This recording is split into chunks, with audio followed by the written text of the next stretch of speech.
Hey everyone, and welcome to the Reach New Heights podcast experience, episode 32. And on today's show, I am going to be discussing with you guys everything you need to know about after competitions. Okay?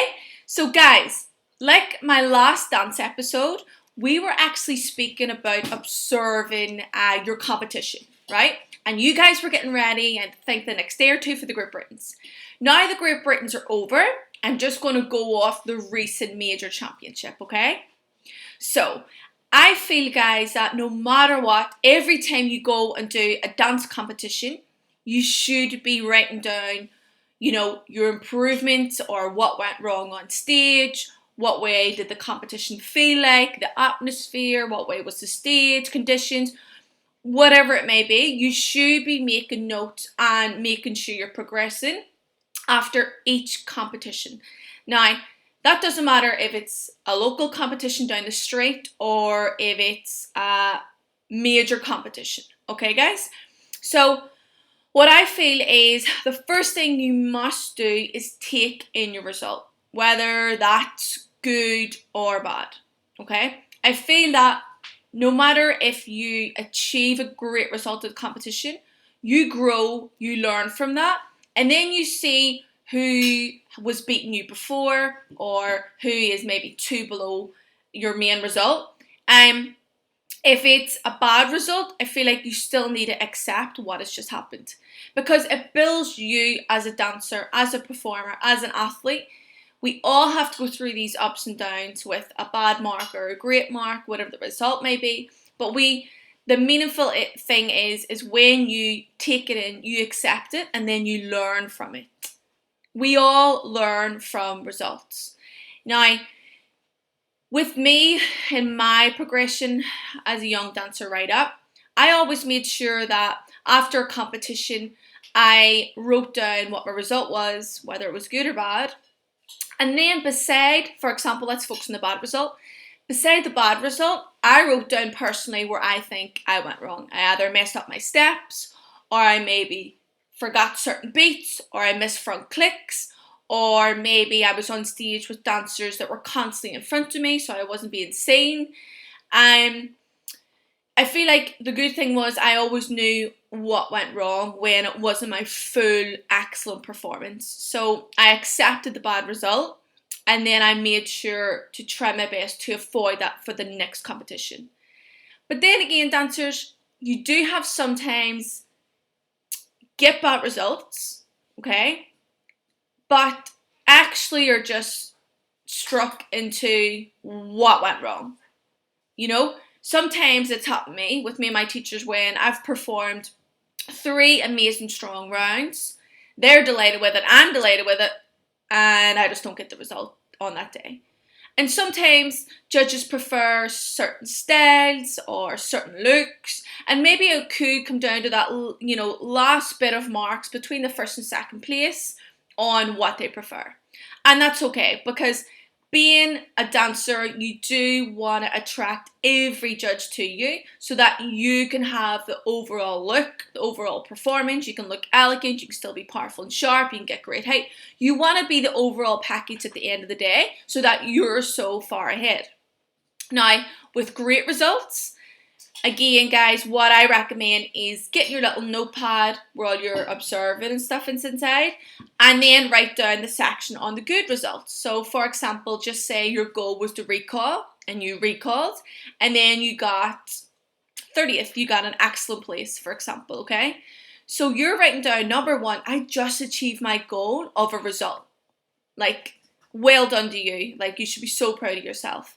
And then the fact that you could place with a medal is like, oh my god, okay, let's focus on what happened months leading into this for me to get this great result. Okay, I was training on this day, I was doing flexibility on this day, I was doing my speed endurance on this day, I was working on this in dance class. Write down everything you remembered leading up to that, because there is the proof where when you're working inside and outside of dance class, you do achieve and improve. So again, that's your little section of the group results, and then the other section in your little notepad would be the bad result. Okay? And then what you should be doing is taking in whatever the result is. learning from it, accepting it. And then once you accept it, no matter, how hard it may be, then you start thinking about the next competition, because that one is now done. That's over. We've learned from that. We've took away so much from that. We've written it down on our notepads, and now we're going to focus on the huge big major that's coming up next. So, number one, we're going to avoid all the bad mistakes that we've done before. Number two, if it's a good result, then you're going to keep and maintain and get better. Get better at the execution. Get better at your front clicks. Get better at having more speed, more power. Then you can start putting yourself in the same scenario of the maybe another 5 dancers ahead of you. Because no matter if you're at the top, if you're at the middle, if you're at the bottom, there's always room for progression. It's the only way to grow. If you ever settle and accept that, oh yeah, I'm actually really good, I'm winning and, everything's great, before you know it, the second and third place are now beating you, because that is their goal, right? You can never feel comfortable ever in a competition, because you do not want people that's second or third clicking behind your heels, and in a blink of an eye, you've lost the competition and they're just on the ball because you sat too comfortably. So I'm giving examples of the range of dancers that we all go through in certain levels, from the bottom to the middle to the top. Okay? So try to work around where you are as a dancer right now, and then look at the top 5 people just above you who landed. For example, if you're 30th, look at between 25th and 30th. Look at those guys. And then if you're at the top, like actual winning, look at the 3 to 5 below you, because they are so close now. Okay? And once you do that, what I feel is when you're writing out where went wrong, what could have been done better, then you start applying that into your dance class. Okay? I feel that when you don't understand what happened with the results, you just keep hitting a brick wall. You don't improve. You actually can go backwards, and then you start to get frustrated, and then your confidence starts to go because you're going downhill. So it's so important to have a little jotter or a notepad to write all of this down, to adopt it every time you go into dance class. You're given 150%, improving in that skill, and just focus on one skill at a time. If you're focusing on speed, endurance, sprinting, or strengthening, then focus on different sections with your programming outside of that. And then you can watch your progression week by week by week. Another great thing, another note, make a note of your progression after every competition. For example, you could be making notes from the group ratings from 2014, 2015, 2016, 2017, and so on, okay? Make a good little column of every time you dance a major, year after year. Is your results improving, or are they not?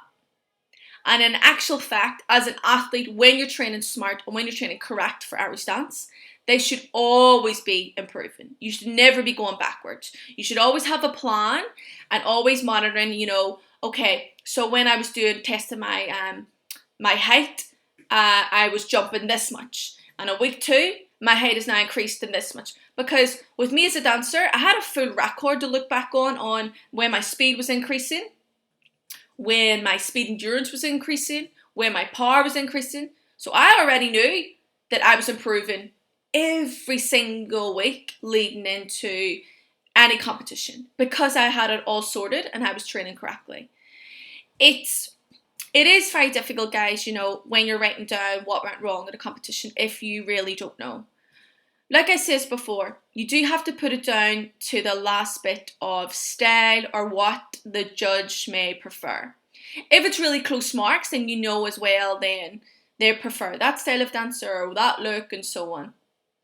If you're doing fantastic, you get a recall and you feel like you should have placed higher and you're a bit confused about that, then again it gets more confusing because there is a good chunk before you, so you need to look at that good chunk of dancers on your next competition.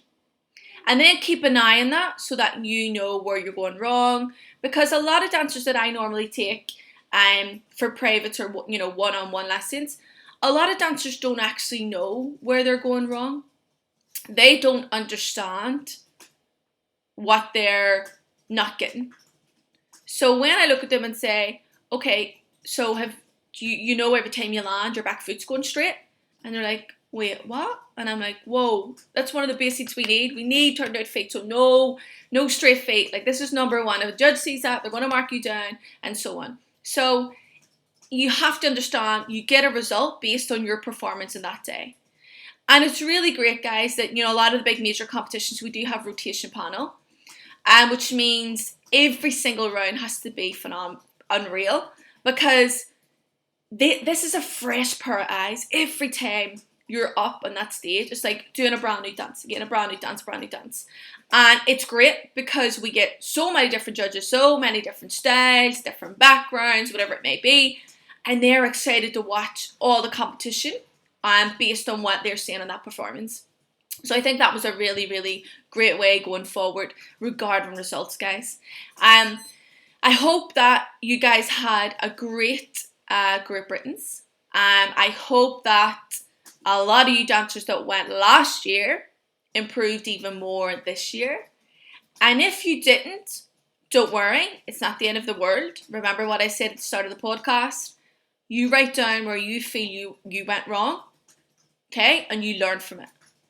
You sit down with your dance teachers, get their feedback, write down what they think, what they saw on stage, because when you're dancing up there, sometimes your mind goes to another level. Sometimes I walked off the world stage and my teacher was like, Lauren, Will, what did you think? And I was like, I can't remember what happened on stage. I was so focused on every movement, I actually can't remember. But I remember I wasn't sad. And because when you trust in your teachers so much, they want the best for you, they're the ones that are building you and making you, you trust in every word they say. So I knew whenever my teachers were over the moon, my performance, I knew that I was doing fantastic. So it's great to have that relationship, to sit with your teachers and say, okay, what did you see on stage? Like, what do I need to work on? Well, okay, so now and again, your back foot went straight on this, and then you didn't kick your bum, so you look lazy on this. And then the two girls you were on stage with, they were kicking their bums, but you weren't. So again, you might look different when you're on stage with a most powerful, strong dancer, because then you might look really lazy, even though you might be elegant and neat. You might look so lazy because you're already on with two powerful people. And if you're on with two powerful people, the judges are going to go to what's eye catching. They're going to look at, okay, who's catching my eye first. First one they'll go to is who the powerhouse is, who powerful, sharp, great height, execution, and so on. So you have to understand that if you didn't realise what you went wrong, then look at the two dancers that you were on stage with and see what their strengths were, because the judges were looking at them mostly and not really you. So why? Why were they watching them? Okay? Was their speed endurance fantastic? Was their last step better than the first step? You have to make sure that you always write down whether it's a bad result, good result, and the dancers you're on stage with. If you're not learning or accepting, then how do you expect to improve in the dance world? Remember, guys, Irish dancing is growing each and every day. Our competitions are getting bigger and bigger. Our dancing is getting more powerful, more sharp, more height, more execution, more skillful movements, and it's only getting better and better and better. So if you're not doing the correct training, speed training, power training, whatever it may be, you are going to be left behind, because at some stage you'll have no other choice but to get out there and sprint, to get out there and make yourself a strong dancer. Otherwise your placing can go the opposite direction. So it is fantastic to keep an eye on all the training you do, strength-based, speed-based, whatever it may be, outside of dance class. And also keeping track of what happens inside dance class and on stage.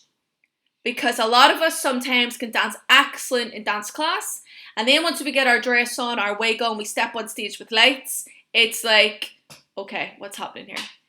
You're in a tighter dress, your arms are really tight to the body, now you have this hair piece in your head, you've diamond buckles on. Like, when dance teachers hold little trials of dresses and so on, that's your chance to get used to all that.